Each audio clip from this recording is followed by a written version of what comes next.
First and foremost, I'd like to thank everybody for coming out today and for everybody watching all over the place. This is a special day, not only for my family, not only for this organization, but for the city of Ottawa. I'm here to announce that, I'm stepping away from the game of football.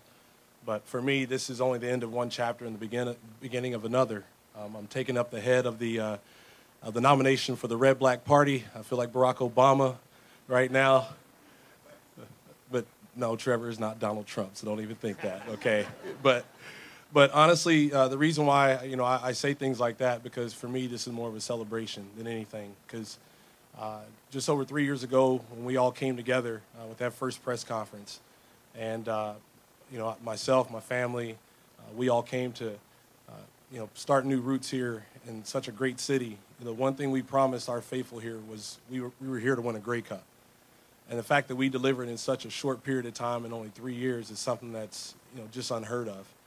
But, it goes to the hard work that, I attribute to the sacrifices that my family made first and foremost, but to the men and women that stand up here with me right now and that are here in this room.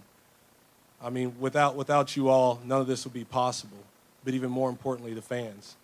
I mean, from that first season in 2014 where, I think probably 3/4 of the team, we had to change diapers on a daily basis because, most of the people still thought that Toronto was the nation's capital here, and they didn't know that Ottawa was the nation's capital, and a lot of guys didn't know that there was only 3 downs in the CFL game. But we found a way to grow people in the right direction. And we found a way to overcome all of our odds and put something together. But throughout it all, our fans still turned out for us. And for me, being here in Ottawa to finish up my career, to me, it's been one of the most amazing experiences that anybody could ever ask for. First and foremost, to be blessed to play 20 years, to have a chance to, take not only my wife but my 2 handsome sons on a journey to see the world through this game called football and to make friends that we'll always have forever. I do have to say that Calgary, Hamilton, and Saskatchewan all prepared me for this journey because, when we went into those markets there to help build, something special, those teams were struggling at the time. But the organizations put together a right game plan and got the right guys in place, and we went out in the community and started to create roots where it's the most important. Because not only are we athletes on the field, we're also ambassadors in the community.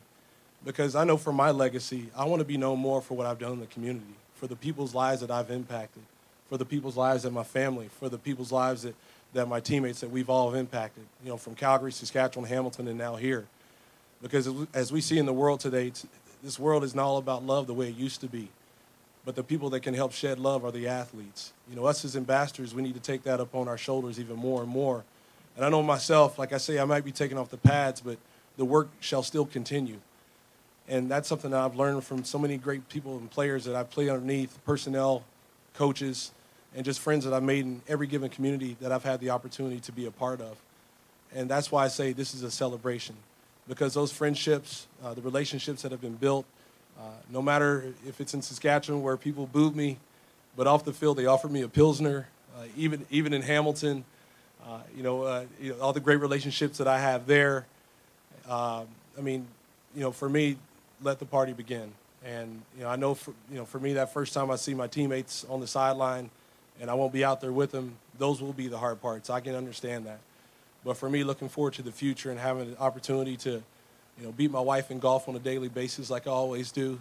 And, here in about 5 or 6 years, I'll have the opportunity to still show my kids, who's the boss in the house when it comes to being the best athlete.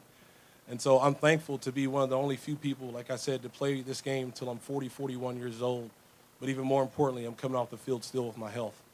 And I know for me, I told my wife throughout the course of last year, when I took several hits in certain games, I was like, man, these hits are feeling a lot harder now. These guys are getting younger, stronger and stronger, and faster. And throughout the course of the season, in my mind, I knew it was my final year. Because for me, God was on my side. And I had teammates and people that have been on my side. I've had great resources that have been on my side. I've had a league that's been on my side since day one. If it wasn't for the CFL, I wouldn't have had this opportunity to come and continually share my gift. And not only the gift on the field, but the gift that my father taught me is to have two hands, one to work hard with and the other to give. And I'm thankful for that. And, for me to be sitting here today, inside I'm definitely, dealing with a lot of emotions. I mean, we've all been getting sick around the house because I haven't been getting any sleep. Nicole hasn't been getting any sleep.